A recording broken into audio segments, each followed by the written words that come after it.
Bonjour, je fais partie de la table ronde qui va vous parler de la prévention et de l'action sur les restrictions au poste de travail et du maintien dans l'emploi. Je suis le docteur Marie-Dominique Metzger, médecin du travail à la PST 37. Bonjour à tous, je suis Annie, infirmière en santé au travail. Bonjour, je suis Florence Lemarec, assistante sociale. Bonjour à tous, Yona Bourret, ergonome à la PST 37. Bienvenue à tous. Nous sommes ici ce matin pour parler autour de cette table ronde concernant la prévention et l'action autour des restrictions au poste de travail ou bien comment préserver sa santé tout au long du parcours professionnel de votre salarié.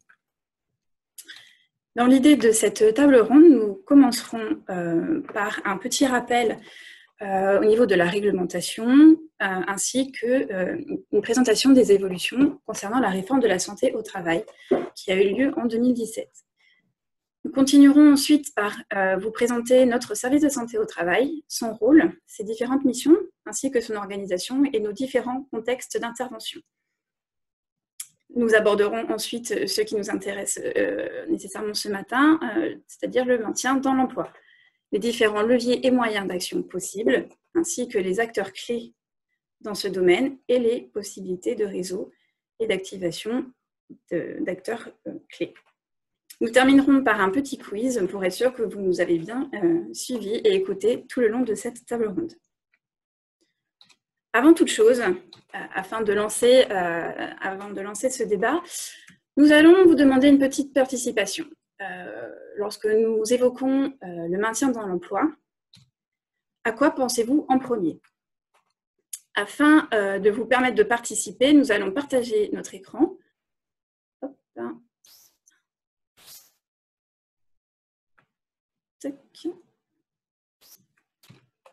On vous laissera quelques petites minutes pour noter vos principales idées, des mots qui vous viennent à partir de votre écran. N'ayez crainte, toutes les réponses sont anonymes, donc n'hésitez pas à participer. Vous pouvez commencer à écrire dès que vous le voulez. N'hésitez pas. Qu'est-ce que vous évoque la définition du maintien dans l'emploi? Peut-être avez-vous déjà eu des expériences dans ce domaine au sein de votre entreprise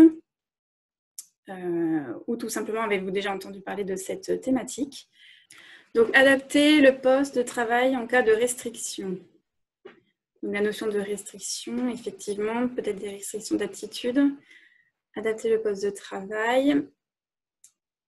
L'aménagement du poste. Alors, lorsque vous parlez effectivement d'adaptation du poste de travail, qu'entendez-vous par adaptation? Quelles sont les adaptations possibles? Pareil, en termes d'aménagement, alors je vois reconnaissance, sociabilité peut-être, élection collective, effectivement.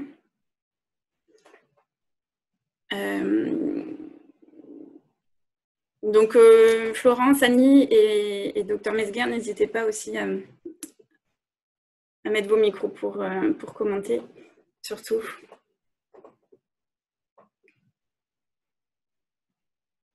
Modification des fonctions, donc peut-être des évolutions métiers pour permettre d'adapter les activités en fonction justement peut-être des restrictions d'aptitude ou des capacités fonctionnelles de la personne.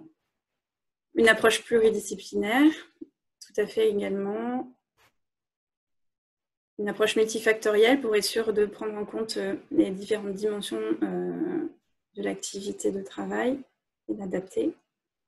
L'aménagement horaire, l'aménagement ergonomique, oui. Donc, les horaires, voilà, on parlait tout à l'heure d'adaptation du poste de travail, ça peut passer effectivement peut-être par les horaires également, les aménagements techniques, voilà. En termes d'objectifs, on vise aussi peut-être le maintien au niveau des revenus de la personne, effectivement. Reclassement.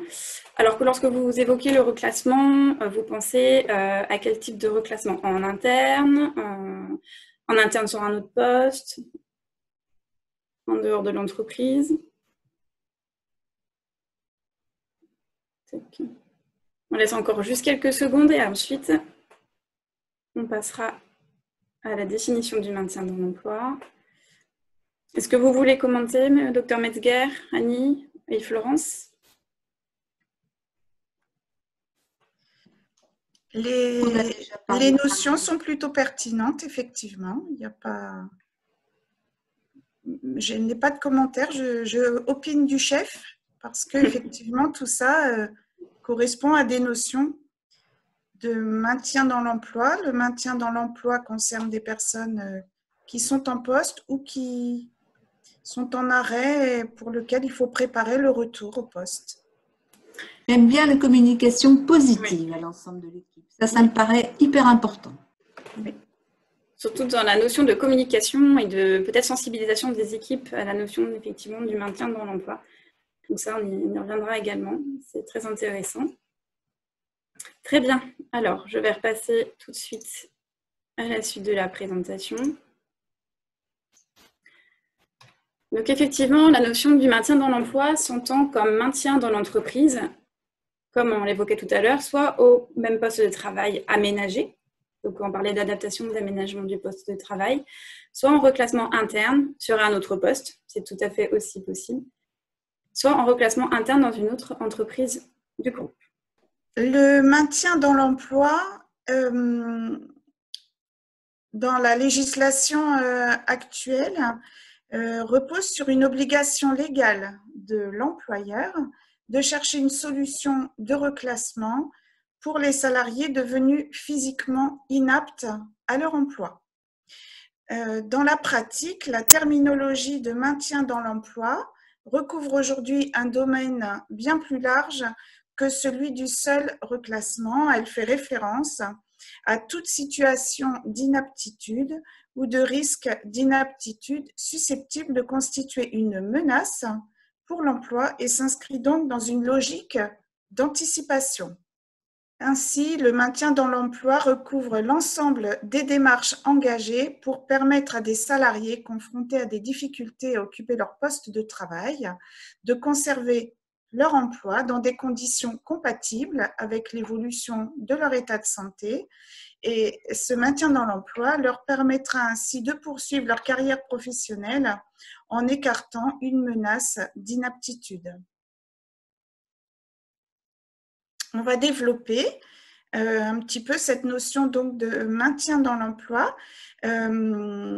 Le maintien dans l'emploi prend en compte les restrictions du médecin du travail, l'aménagement au poste de travail qui peut être fait par différents partenaires et notamment les ergonomes de la PST 37, le reclassement dans l'entreprise et le reclassement dans une filiale de l'entreprise. Alors, c'est un processus qui peut intervenir tout au long du parcours professionnel. D'abord, il y a tout un travail qui est le cœur même de notre activité à la PST 37, qui est la prévention. Donc, cette prévention régulière avec des entretiens permet de détecter des situations potentiellement à risque. Ensuite, lorsque un risque est avéré, il faut le signaler. Donc, ça se fait par différents indicateurs, à savoir les arrêts de travail, leur durée, leur fréquence, l'aggravation de la santé du salarié, et puis l'évolution du contexte professionnel avec parfois des difficultés à maintenir un rythme, à maintenir un engagement professionnel alors que cela se fait bien évidemment indépendamment de la volonté du salarié puisque c'est sa santé qui est en phase d'altération. Donc, une fois que ce constat est posé, nous l'espérons tous dans la bienveillance, il convient d'analyser un petit peu ce qui se passe, que ce soit avec l'employeur, que ce soit avec le salarié ou que ce soit avec son médecin du travail. On peut également faire appel à des partenaires extérieurs qui, en tant qu'experts, qui vont venir un petit peu participer à l'analyse de la situation. Et puis, une fois que l'analyse est faite et qu'on peut projeter des solutions à envisager, eh bien, il y a la mise en œuvre d'actions sur le milieu du travail. en milieu du travail. Donc, c'est la mobilisation d'aides, de prestations dédiées au maintien dans l'emploi, que ce soit technique, parfois des demandes d'aide financière, de subventions. Et puis, bien sûr, lorsque ce maintien dans l'emploi a lieu, eh bien, il y a un suivi avec un accompagnement tout au long du parcours professionnel du salarié. Donc, si on reprend un petit peu des chiffres qui sont quand même très évocateurs, au cours de sa vie, on considère qu'une personne sur 2 sera confrontée à une situation de handicap de manière ponctuelle ou définitive. 12 millions de personnes se déclarent porteuses d'un handicap, ça ce sont les sources de la DARES. Et, chiffre important, 80% des handicaps sont invisibles, c'est-à-dire qu'on ne verra rien et on ne pourra pas forcément réaliser que la personne dans son équipe ou dans son entourage a un handicap. Alors, on va parler tout au long de cette table ronde de travailleurs handicapés, un peu par simplification. J'aime beaucoup mieux la notion de situation d'handicap par rapport à un poste. Une personne se retrouvera en situation de handicap par rapport à son poste de travail. 80% des handicaps sont donc invisibles, avec déficience sensorielle, les yeux, l'ouïe. 45% de maladies invalidantes. Vous aurez en fin de matinée toute une présentation des maladies chroniques évolutives. Et puis 20% vont représenter des troubles psychiques. 2% seulement des salariés seront en fauteuil roulant. On pense toujours au fauteuil roulant en matière de handicap. Et puis actuellement, 750 entreprises adaptées en France, ce sont les anciens ateliers protégés, qui emploient 31 000 personnes, dont 25 000 travailleurs handicapés. Et l'augmentation des signalements se poursuit. Alors, il va falloir qu'on passe quand même par des petits rappels, en particulier rappels réglementaires. Il y a eu une réforme en 2017 qui visait à assurer à tous les salariés un suivi individuel de leur état de santé. Alors, en mobilisant bien sûr le médecin du travail et tout le personnel de santé de l'équipe pluridisciplinaire du service santé en travail et en adaptant les modalités de suivi. Cette réforme de 2017 a aussi consolidé notre mission de maintien dans l'emploi. Et puis, elle a aussi harmonisé et sécurisé les obligations de reclassement qui incombent à l'employeur. Alors, cette réforme de 2017 a revu le suivi avec la périodicité des visites dites périodiques, celles qui sont programmées, et ça s'est appliqué à partir du 1er janvier 2017. Il faut quand même savoir que le médecin du travail a toute latitude de modifier cette périodicité en fonction de l'état de santé du salarié qu'il va avoir en face de lui. Alors, le délai de périodicité va prendre en compte bien sûr les risques auxquels le salarié est exposé, ses conditions de travail, son état de santé et son âge à cause des effets du vieillissement sur la santé. Tous les postes et les risques doivent être obligatoirement renseignés par l'employeur. C'est une obligation de sécurité qui incombe à l'employeur. Sur notre portail, il y a des aides pour pouvoir déclarer les salariés selon les différentes formes de suivi. Alors, si on reprend un petit peu les mesures, la périodicité de suivi de ces salariés, je vais faire très vite. Je vais juste vous parler des 3 modes de suivi. On a le suivi individuel simple, qui va être fait soit par le médecin du travail, soit par l'infirmière de santé au travail, qui doit se faire dans les 3 mois qui suivent la prise de poste, et la périodicité va être de 5 ans. On a la surveillance, le suivi individuel adapté, et qui nous intéresse aujourd'hui puisque dedans rentrent les travailleurs handicapés, qui va être aussi les femmes enceintes, les femmes qui viennent d'accoucher ou qui allaitent à cause du risque chimique quand on allaite, et puis les travailleurs de nuit et les moins de 18 ans. C'est important parce qu'on verra qu'il y a des reports de visite qui ne sont pas possibles pour tous. Ce suivi individuel adapté, il est de 3 ans. La périodicité est de 3 ans, avec, pour les travails de nuit et les moins de 18 ans, une embauche avant la prise de poste. Et puis, on a aussi la surveillance individuelle renforcée, alors là, avec des risques importants, où la périodicité est de 4 ans maximale, avec forcément entre-temps un examen complémentaire ou un entretien santé-travail infirmier. Il faut savoir que nous travaillons en binôme avec nos infirmières de santé au travail et que dès qu'elles ont un doute, on staffe et elles nous demandent de revoir le salarié en question. Et ça, c'est donc une périodicité de 4 ans. Voilà, ça c'est important à savoir. Il est aussi important de savoir qu'on peut nous décider, quand on voit même en suivi individuel simple, qu'on anticipe un handicap qui peut évoluer ou qui peut apparaître, de décider de revoir la personne avant. Vous verrez ça sur la fiche d'attestation d'exposition.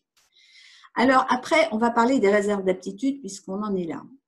Donc, la loi a toujours permis aux médecins du travail de proposer des mesures individuelles d'aménagement, d'adaptation ou de transformation du poste de travail ou des mesures d'aménagement du temps de travail justifiées par des considérations relatives, notamment à l'âge ou à l'état de santé physique et mentale du travailleur.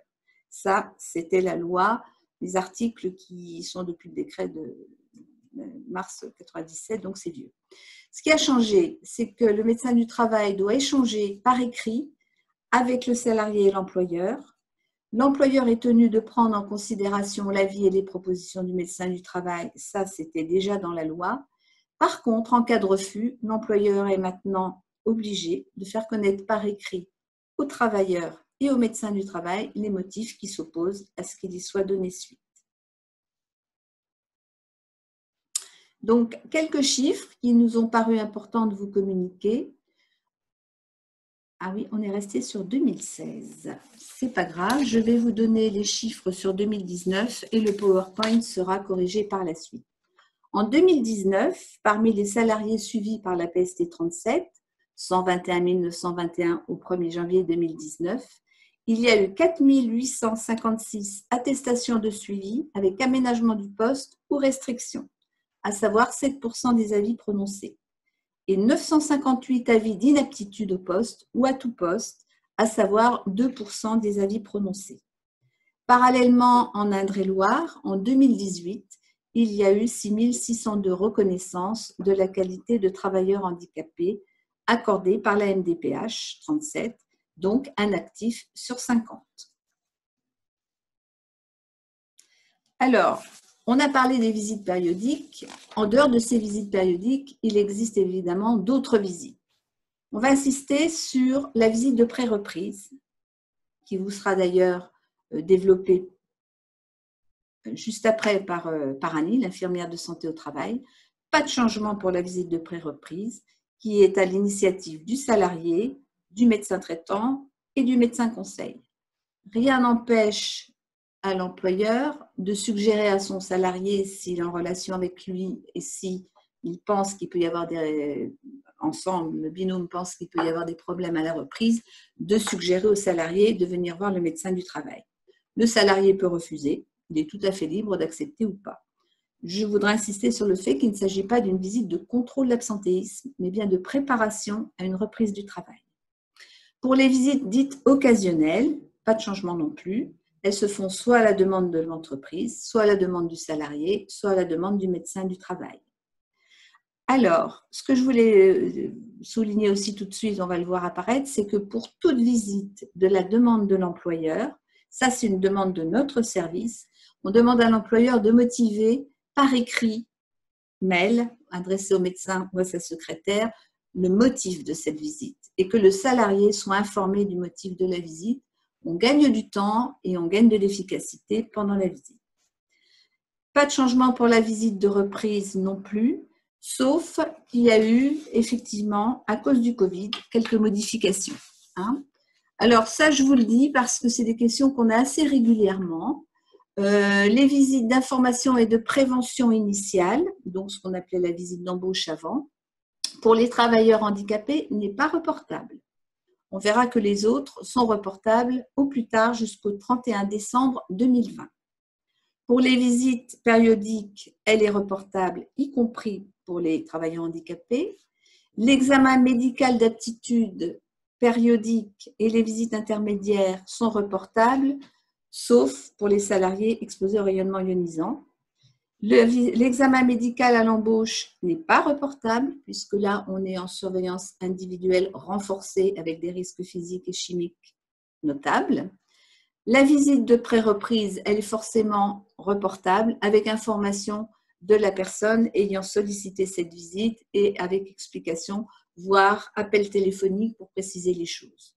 La visite de reprise, elle est reportable dans la limite de 1 mois pour les SIR, donc suivi individuel renforcé, et reportable dans la limite de 3 mois pour tous les autres cas, sauf pour les travailleurs handicapés qui doivent avoir une visite avant la reprise effective du travail. Ça, c'était important de le signaler. Il y a eu quelques modifications à cause du Covid. C'est ce qui est sorti au mois d'avril 2020. Alors, la visite de pré-reprise. Quelques chiffres.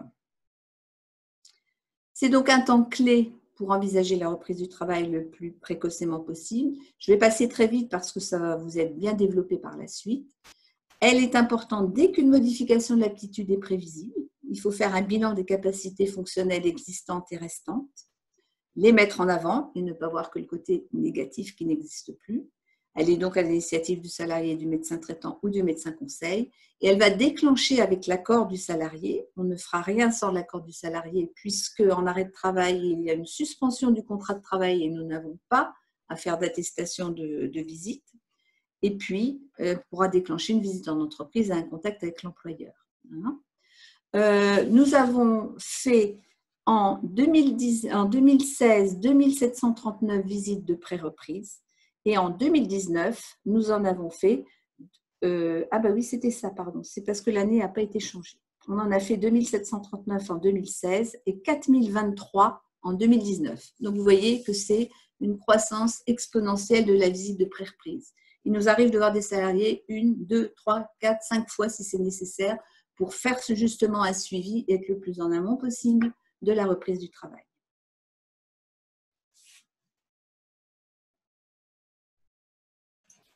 Concernant cette fois donc, votre service de santé au travail, avant toute chose, il faut savoir que nous avons pour mission de vous conseiller, ainsi que vos salariés et les représentants des travailleurs, afin de viser la prévention de toute altération de la santé, qu'elle soit physique ou bien mentale.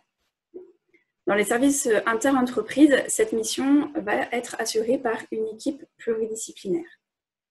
Pour cela, nous avons différents objectifs, à savoir de mener des actions de santé au travail, de mettre en place des mesures visant à diminuer les risques professionnels et améliorer les conditions de travail. Nous essayons également de prévenir et de réduire la pénibilité au travail, ainsi que la désinsertion professionnelle et contribuer au maintien dans l'emploi des travailleurs tout au long de leur parcours professionnel. Pour cela, l'équipe pluridisciplinaire est constituée de cette façon. Le médecin du travail est au cœur de cette équipe. Il anime et coordonne. Pour cela, il est aidé dans cette mission par un pôle d'assistance médicale, à l'intérieur duquel nous retrouvons donc les secrétaires médicales, différents hôtes d'accueil ainsi que des auxiliaires médicaux. Le pôle médico-social, lui-même constitué de médecins du travail, de médecins collaborateurs, c'est-à-dire en formation pour devenir médecin du travail, une assistante sociale du travail, des infirmières et un infirmier en santé-travail, ainsi qu'une psychologue du travail. Le pôle technique est lui constitué de différents intervenants techniques de proximité, des binômes techniciens AST localisés au niveau des différents centres de proximité, ainsi que des intervenants techniques qui sont centralisés au niveau de la plateforme à Chambray-les-Tours, à l'intérieur de laquelle nous retrouvons des conseillers en santé et sécurité au travail, des ergonomes, une toxicologue ainsi qu'une formatrice en santé-travail. Nous essayons de vous proposer des interventions les plus adaptées aux besoins de vos entreprises. Pour cela, nous vous proposons, grâce à cette équipe pluridisciplinaire, des actions variées et diverses dans le domaine de la santé au travail, aussi bien des actions de prévention des risques professionnels qui peuvent se traduire par des conseils de premier niveau, des sensibilisations de vos représentants du personnel, de vos salariés directement sur des thématiques bien précises. Nous pouvons également vous accompagner dans l'aide à l'évaluation de vos risques professionnels, mais également, par exemple, en nous investissant à vos côtés dans des projets de conception architecturaux de façon à prendre en compte l'activité réelle et anticiper les futurs besoins de l'activité.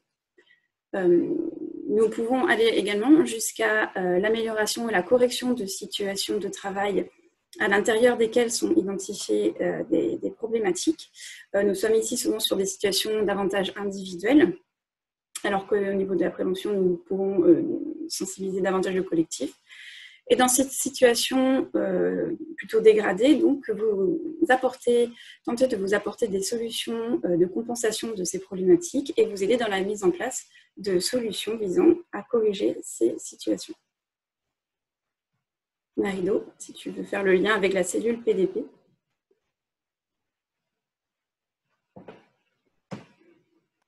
Quand on arrive un petit peu dans les flèches orange et rouge, là, la situation commence à être un petit peu plus compliquée. Donc, nous avons absolument besoin de travailler avec des partenaires que sont la CARSAT, pour le Cap Emploi, les médecins conseils, la MDPH, la GFIP, tous ces gens-là. Et donc, il a été créé par la CARSAT une cellule qu'on appelle un peu la cellule de prévention de la désinsertion professionnelle, où quand on a un dossier difficile, on arrive et on échange tous autour de la table pour voir quelles seraient les pistes les meilleures, qui prend le cas en charge et qui va pouvoir être le fil conducteur pour ce processus de maintien dans l'emploi. Voilà. Et puis, ça peut être fait pendant l'arrêt de travail. Hein, c'est ça aussi l'intérêt, c'est que maintenant, il y a des tas de formations possibles, des bilans de compétences possibles pendant l'arrêt de travail. Le but étant toujours de gagner du temps et d'être le moins longtemps possible dans cette situation inconfortable de ne pas pouvoir reprendre son ancien travail. Petit point pour résumer, le service de santé au travail vous accompagne avant tout donc, dans la mise en place de mesures appropriées grâce à cette approche pluridisciplinaire, par la mobilisation des acteurs, puisque vous l'avez bien compris, nous travaillons en réseau, par des actions concrètes menées sur le terrain, c'est notre cœur de métier, être sur le terrain à vos côtés, et en sensibilisant le collectif de travail qui a toute son importance effectivement sur cette thématique du maintien dans l'emploi. Cependant, toutefois, attention, aucune action ne sera efficace sans engagement manifeste et préalable de l'entreprise et du collaborateur concerné. Le service de santé au travail ne se substitue pas aux obligations légales de l'employeur en la matière. Nous allons tout de suite passer à la partie donc, du maintien dans l'emploi.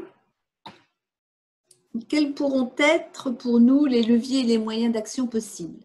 Yuna vient de vous le dire, rien ne se fera sans l'entreprise et sans le salarié. Donc au niveau de l'entreprise, je pense qu'il est important de communiquer avec les instances représentatives du personnel sur les déclarations et les obligations d'emploi des travailleurs handicapés, en respectant toujours évidemment le secret médical qui est absolument incontournable, donc il n'y aura pas de données nominatives. Il est bien évident que tout le monde ne doit pas savoir si quelqu'un a une RQTH. Instituer au sein de chaque établissement qui a élu des IRP une ou deux réunions annuelles sur le sujet pour sensibiliser et puis informer les IRP sur les modifications législatives et réglementaires possibles. Pour le personnel fragilisé, il faut les informer de l'importance d'alerter précocement de la démarche de la reconnaissance de la qualité de travailleur handicapé, de son intérêt. Il y a quelques années, c'était effectivement discriminant. Maintenant, ça ne l'est pas. Et donc, il faut rassurer les gens. Il faut aussi rassurer leurs médecins traitants qui sont quelquefois assez récalcitrants pour remplir le certificat médical et pour leur conseiller de le faire. Il faudra aussi informer l'encadrement sur la gestion des situations de handicap, toujours en étant très collectif, ne pas cibler une personne ou stigmatiser une personne, mais il est important de savoir comment agir en cas de situation de handicap pour ne pas faire par maladresse le plus souvent des choses qui ne favorisent pas le maintien dans l'emploi. Et puis, on en a largement parlé, le handicap étant invisible, il est important de pouvoir sensibiliser l'équipe, les salariés de proximité, sur le fait que quelqu'un peut avoir l'air tout à fait bien, Dans les maladies chroniques évolutives, les rhumatismes inflammatoires, on le verra, l'état de santé est très fluctuant. Quelqu'un peut être totalement fonctionnel, entre guillemets, à 100% une journée et le lendemain avoir une poussée évolutive et ne plus être aussi performant. Donc ça, c'est quelque chose qu'il faut absolument expliquer pour ne pas que les salariés et l'environnement pensent qu'il s'agit d'une forme de, j'allais dire de paresse, le mot serait un peu fort, mais ça peut se voir. Donc, il est absolument impératif pour nous de mobiliser tous ces niveaux d'information. Donc, la reconnaissance de qualité de travailleurs handicapés, comme vous l'a dit le docteur Metzger, ça peut être un levier et c'est important et non plus, c'était stigmatisé à une époque, ça l'est de moins en moins. C'est aussi l'occasion pour l'entreprise de définir une politique en faveur du handicap et du maintien dans l'entreprise, ce qui est quand même important. Et la RQTH a un statut administratif qui peut être aussi un levier au niveau du maintien dans l'emploi pour permettre à la personne de trouver des solutions grâce à d'autres partenaires que l'on peut du coup solliciter, entre autres comme l'AGFIP pour tout ce qui est le maintien dans l'emploi avec des mises en place de matériaux, voilà, de matériel adapté à la personne pour qu'elle puisse rester. Seul le salarié peut en faire la demande et ça c'est important, donc il faut travailler en amont avec elle pour lui expliquer justement à quoi ça peut lui servir et en quoi ça peut être une aide pour elle. Et elle n'est pas tenue surtout d'en faire état auprès d'un tiers, alors voire même éventuellement d'un employeur quand elle change de travail, mais parce que des fois les personnes ont un peu peur de ça, bien que pour l'entreprise ça peut être un plus puisqu'il y a des aides financières quand il y a des salariés qui ont une RQTH. Voilà, le médecin du travail est tenu au secret médical et le dossier du salarié reste bien sûr tout à fait confidentiel. Donc là, on voulait simplement faire un petit rappel réglementaire, hein, on en a parlé. On a vu que pour l'embauche d'un salarié qui est bénéficiaire d'une TH, la visite d'information initiale dans la semaine suivant la prise de poste est fortement conseillée. On a vu que ce n'était pas forcément obligatoire, ça n'est pas réglementairement obligatoire, mais si on veut vérifier l'adéquation entre le poste envisagé et le handicap, respecter le cadre en vigueur et prévenir les situations problématiques qui vont mettre en échec une nouvelle fois le salarié avec sa reconnaissance, il faut absolument le faire. Hein. Donc, effectivement, le salarié peut être présenté par des partenaires, mais il peut y avoir des choses dans l'entreprise qui peuvent quand même leur échapper. Et je pense que c'est important qu'on ait cette visite le plus précocement possible. J'oserais dire même avant l'embauche si c'est possible. Donc, le salarié est partie prenante, l'employeur est partie prenante bien évidemment aussi. Le tout, c'est que le signalement soit fait auprès du médecin du travail. Et puis, le médecin du travail va se rapprocher de l'équipe pluridisciplinaire du service de santé au travail pour mettre en accord l'impact du handicap sur le poste de travail, voir si on peut proposer des aménagements physiques ou organisationnels, et puis effectivement suivre ce processus de maintien dans l'emploi. Alors, on va dire qu'il anime et coordonne, hein, vous allez voir ça dans les slides suivants avec Annie, notre infirmière de santé au travail, mais rien ne se fait, et ça on insiste lourdement, sans l'entreprise et sans le salarié. Alors, qui sont les interlocuteurs pour pouvoir accompagner toutes ces personnes pour toute situation à risque, que ce soit une restriction d'aptitude, inaptitude possible, il faut que vous puissiez contacter le médecin du travail, l'équipe de professionnels de santé au travail qui va évaluer la situation comme on l'avait abordé au tout début et activera les partenaires adéquats. Alors, en fonction de la situation, si c'est une approche financière pour une mise en place de matériel, ça peut être la GFIP, la mission handicap, la CARSAT, la CPAM, les organismes de formation pour tout ce qui est reclassement aussi professionnel. L'approche médicale, le médecin traitant pour un suivi particulier, le médecin spécialiste, médecin conseil de la MDPH et puis le médecin de la MDPH pour effectivement une demande de RQTH. L'approche technique, eh bien, ça sera avec Cap Emploi, l'ARACT, le conseil et expertise en ergonomie. Sur une approche administrative, ça sera plutôt la MDPH, la directe et la CPAM. Et puis, pour tout ce qui est l'approche sociale, ça va être les services sociaux, les services sociaux d'entreprise, où effectivement, on va faire le lien avec tous ces partenaires pour éventuellement accompagner, enfin pas pour éventuellement, pour accompagner votre salarié et puis effectivement l'entreprise pour pouvoir maintenir la personne dans l'emploi. Donc, pour résumer, nous avons donc un événement déclencheur qui est l'altération de la santé du salarié. Ensuite, nous faisons donc, il est vivement conseillé donc aux salariés de faire un signalement auprès de son médecin du travail par une visite à sa demande. Ce peut être aussi pendant une visite de pré-reprise lors d'un long arrêt, nous allons y revenir.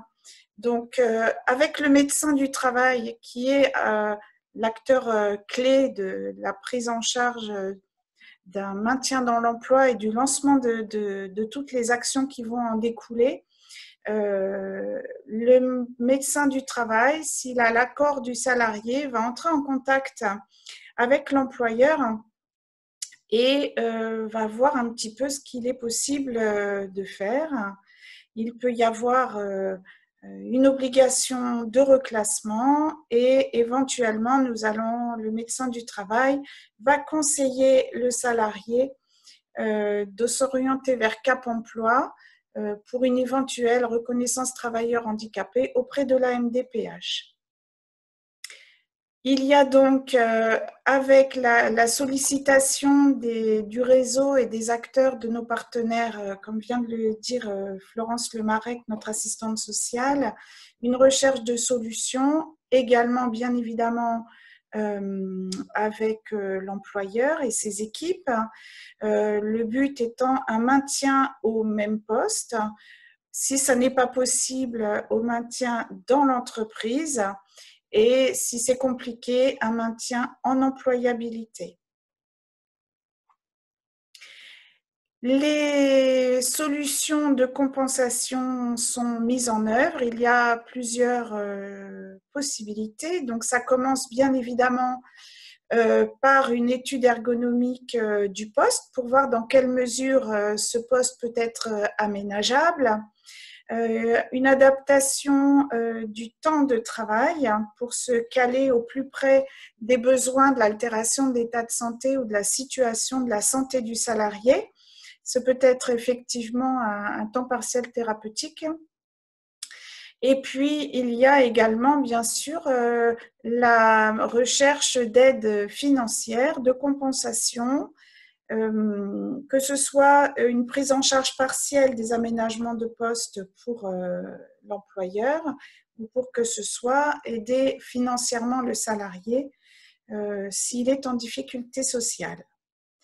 Ensuite, il y a aussi la possibilité de faire une réorientation professionnelle, comme on vient de vous le dire, par des bilans de compétences. Donc, en résumé, ne pas hésiter à solliciter votre service de santé au travail dès qu'un doute survient par rapport à une situation, par rapport à un de vos salariés. Essayez d'avoir le plus possible une approche préventive, donc en amont et la plus précoce possible. S'assurer donc de l'adhésion du salarié concernant cette démarche de maintien dans l'emploi qui est vraiment nécessaire même à toute intervention au sein de notre service pour s'assurer de la réussite de ce maintien dans l'emploi. Les restrictions médicales peuvent souvent être compensées si les solutions sont co-construites et discutées. On a bien vu qu'il y avait quand même des possibilités d'activation de réseaux ou différentes solutions qui existent et il est donc important qu'elles soient co-construites. Le service santé au travail est avant tout un partenaire de votre entreprise sur sa gestion du capital santé de vos salariés et en particulier des travailleurs en situation de handicap. Les interventions elles vont bénéficier à la fois aux salariés et par conséquent également à votre entreprise. Nous terminons cette table ronde comme convenu par un quiz. Je vais laisser donc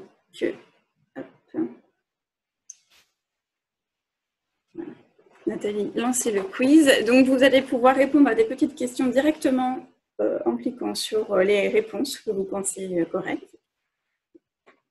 Et nous pourrons comme ça commenter ensuite les réponses.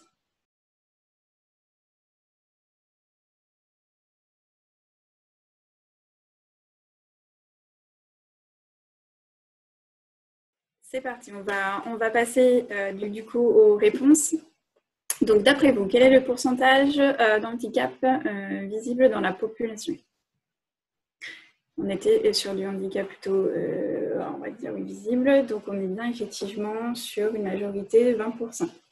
Quels sont les signes qui doivent attirer votre attention pour déclencher une action de maintien dans l'emploi? Là, il y avait possibilité de réponses multiples. Et les signes sont effectivement multiples, à savoir des arrêts maladie répétés, mais également peut-être des changements de comportement, des retards répétés alors que la personne ne l'était pas nécessairement, des troubles du comportement, un arrêt long aussi qui peut attirer votre attention et qui est signalé au médecin du travail. Donc voilà, les facteurs sont multiples et donc d'où la nécessité d'être attentif à ces différents signes. Quel est le premier interlocuteur que vous solliciteriez sur ce sujet? Nous vous remercions d'avoir répondu en majorité votre service de santé au travail. Nous constatons que, voilà, effectivement, n'hésitez pas, comme vous avez compris, nous travaillons en réseau. Nous pouvons vous aiguiller aussi tout au long de cette action de maintien dans l'emploi. Le maintien dans l'emploi. Quelle est l'action à mettre en place en priorité dans le cadre du maintien dans l'emploi? Également une bonne réponse. Avant tout, prévenir. Être le plus en amont possible de la situation et des risques de désinsertion professionnelle. Et puis, par la suite, effectivement, signaler, analyser et mettre en œuvre. Enfin, cocher au moins 3 partenaires susceptibles d'intervenir dans le cadre du maintien dans l'emploi. Effectivement, service de santé au travail, nous sommes d'accord, le Cap Emploi 37 et effectivement différents acteurs, médecins traitants, CEPAM et la MDPH qui peut vous aider aussi dans ce parcours. Nous vous remercions sincèrement de votre participation, de votre attention. C'était notre premier direct pour cette journée. Merci pour votre compréhension. Et nous vous attendons tout de suite pour une session de questions-réponses en direct. N'hésitez pas à poser vos questions et nous tâcherons d'y répondre au mieux. Bonjour à tous, je me présente, Solène Guillot, ergonome à la PST 37. Donc nous espérons que cette présentation vous a donné satisfaction. Nous allons maintenant passer aux questions qui ont été posées sur le chat. Donc les questions. La reprise du travail, la visite de pré-reprise peut avoir lieu. Je vais peut-être répondre, je me sens un petit peu concernée, Dr Metzger. Je dirais le plus en amont possible. À partir du moment où l'état de santé commence à se dessiner, est-ce que la personne va garder des séquelles? Est-ce qu'elle va pouvoir reprendre ou pas? Comment elle sent les choses? Comment le spécialiste sent les choses? Comment l'hôpital sent les choses? Donc, il n'y a pas de chiffre absolu, hein, mais toujours le plus en amont possible, ça c'est évident.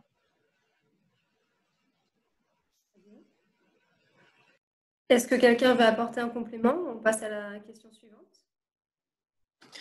Oui, comme vous pourrez le voir tout à l'heure, la visite de pré-reprise est préconisée à minima 4 à 6 semaines avant la date de reprise prévue, afin de permettre d'éventuelles mises en place d'actions.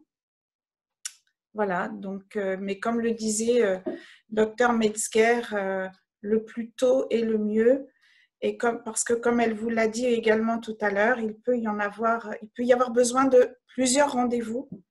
Et donc, cela prend un peu de temps. Merci. Question suivante. Comment garder un lien avec son salarié pendant son arrêt de travail? Qui peut le faire dans l'entreprise pour anticiper le mieux possible sans que ce soit mal pris?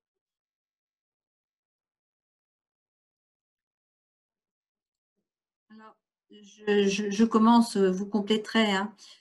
C'est difficile pour un employeur, effectivement, de pouvoir interpeller un salarié en arrêt de travail. Quand il y a une infirmière d'entreprise, ça ne pose pas de souci parce que là, du coup, la relation de confiance est forcément là.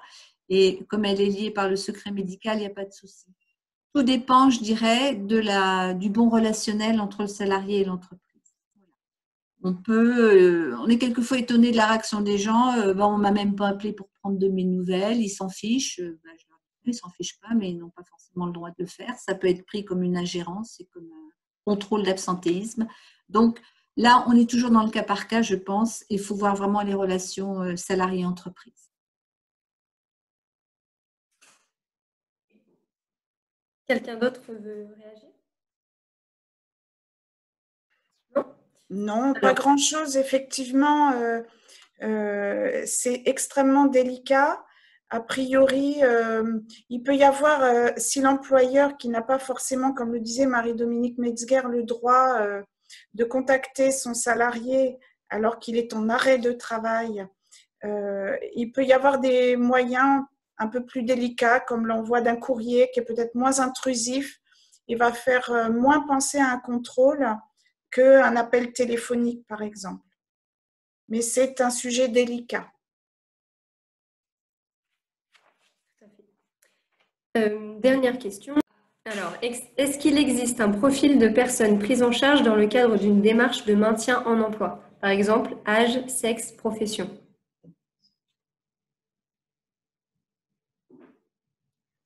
À mon sens, non. Je vais laisser répondre Marie-Dominique et peut-être Florence, mais non, il n'y a pas de profil. Ça dépend de l'altération de la santé du salarié. Donc, ça peut malheureusement, on a vu des pathologies dégénératives altérer des capacités physiques ou intellectuelles. Malheureusement, la santé est parfois gravement atteinte, même pour des jeunes personnes.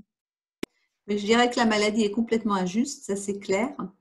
Alors, si on voulait réfléchir un peu, est-ce qu'il est plus facile de se reclasser, de refaire des formations après un certain âge ou pas?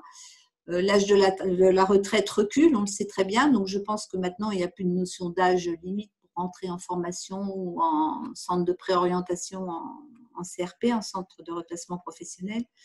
Un profil, non.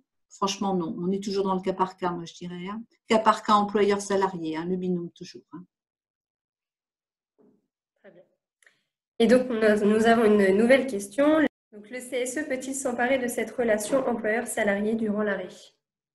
S'emparer, ça veut dire quoi exactement? Est-ce qu'il a à intervenir ou pas? C'est ça la question? C'est ça, exactement. C'est ça. Quand il y a suspension du contrat de travail, effectivement, il n'y a pas forcément d'intervention du CSE, surtout de la CSSCT, hein, la Commission Santé-Travail. Par contre, je dirais que quand ils vont commencer à intervenir réglementairement s'il y a une inaptitude au poste et où il y a une recherche de reclassement. Alors après, est-ce que le salarié lui-même peut, avant la reprise, saisir des gens qu'il connaît, des IRP qu'il connaît et des membres de la CSSCT? Pourquoi pas, mais il n'y a pas d'obligation. Je ne sais pas ce qu'en pensent les autres.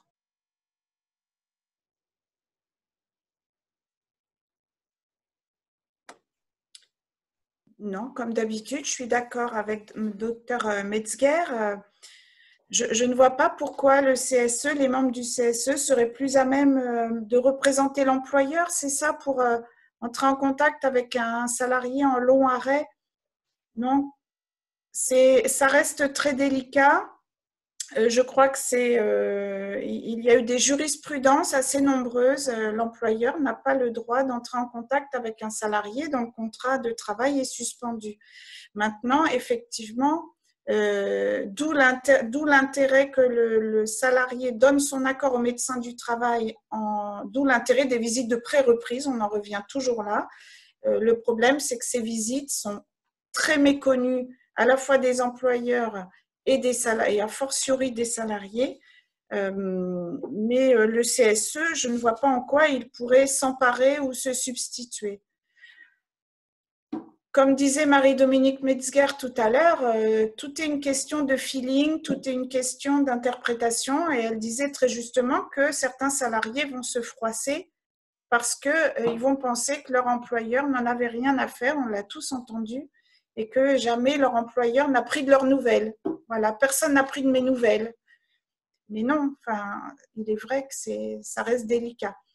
D'où peut-être des mails ou des courriers qui permettent de laisser le choix aux salariés de répondre ou pas. Voilà. Mais pas le CSE, pas plus que l'employeur. C'est vrai qu'en entreprise, on a souvent des lettres de mise à disposition de l'assistante sociale ou du médecin du travail ou de l'infirmière d'entreprise qui peuvent être envoyées en général au bout de 30 jours d'arrêt. Dans les grosses entreprises, ça peut se faire, ce genre de choses. On peut imaginer le faire d'une façon plus importante. Très bien. Merci beaucoup, mesdames, pour ces échanges.